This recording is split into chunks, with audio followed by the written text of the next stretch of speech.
one definition of courage is the ability to do something that frightens one. If we're not being scared in the workplace to be brave, right, to show vulnerability, then nobody is benefiting. We're celebrating Black History Month, and I think about all the ancestors that came before me, Ritu, and I'm a beneficiary of their courage. I'm a 100%. direct beneficiary of their courage. I can tangibly go and walk out in the world in ways that they didn't even get a chance to, but they fought for me, right? And so I think about that. Who's going to be a beneficiary of my courage? Right.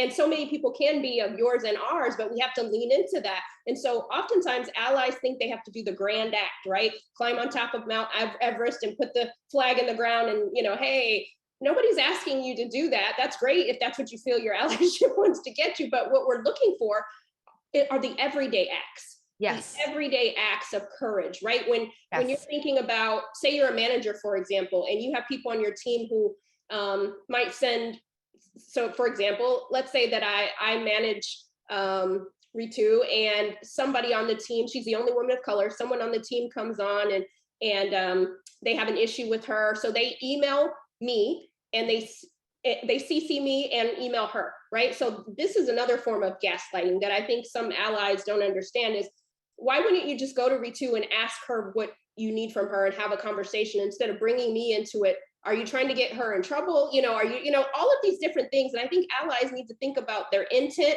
versus the impact.